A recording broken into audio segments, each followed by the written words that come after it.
Hi everyone, I am Nikita Sahani and today we are going to talk about buffalo grass as a cultural emergency in the Mutitjulu community in Uluru. Let us first talk about the community. The Anangu community are the traditional landowners of the Uluru Katajuta National Park. This community stands on Chukurpa, a religious philosophy that binds the community with the environment and their ancestors. These stories act as the guiding pillars for the community. These are further passed down through generations like an inheritance. Named after the Mutitjulu waterhole, the Mutitjulu community consists of the Anangu people who are located at the base of Uluru. This slide marks the historic struggles of the community, starting from their eviction from Uluru in 1964 to their return to their country. This slide discusses the community profile, including the spoken language, location, population, accessibility, etc.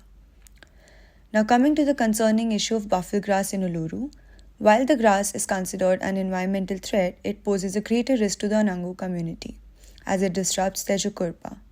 It leads to loss of bush food, sacred sites damaged by fire, cultural disconnect, and identity loss. The Buffalo Grass Wheat Advisory Committee, through their proposal of buffalo grass management strategy, state the objectives and reasonable actions that shall be adopted in order to control the spread of buffalo grass. These include build capacity and commitment, detection, prevent establishment, minimizing and preventing impact, early intervention, targeted application, prevention and reduction of spread offsite. In order to achieve an accurate design response, the following set of principles, methodologies, and frameworks act as a pillar for this project.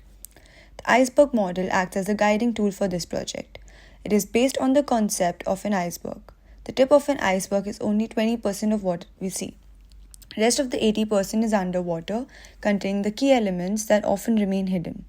This notion applies to solving critical problems as well. The co-design methodology collates lived experiences and expertise to formulate designs that are inclusive while helping people learn from each other.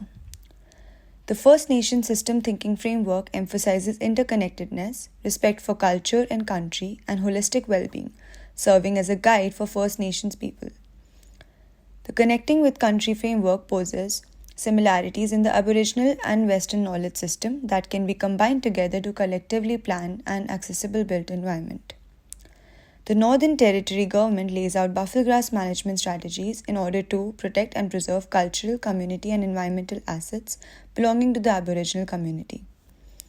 The inspiration behind my design proposal is an article on Namadki National Park, where boot cleaners act as frontline defense in the battle between invasive species and the sacred regions.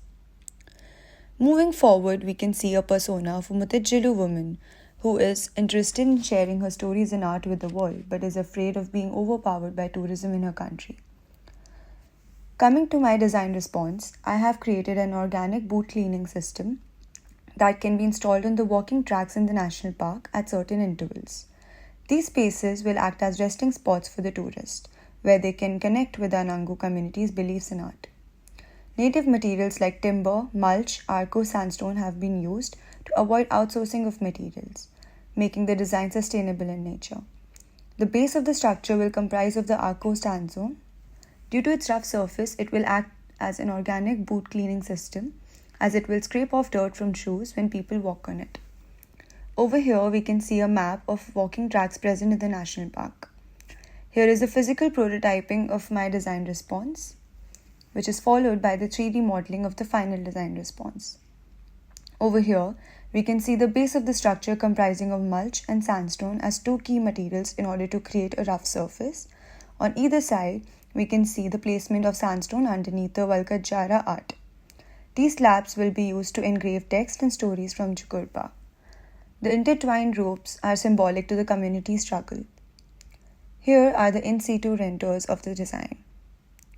The goal behind this proposal is to tackle the issue of invasive species, mainly the spread of buffalo grass, and bring back the community's connection with their country. Thank you so much for watching.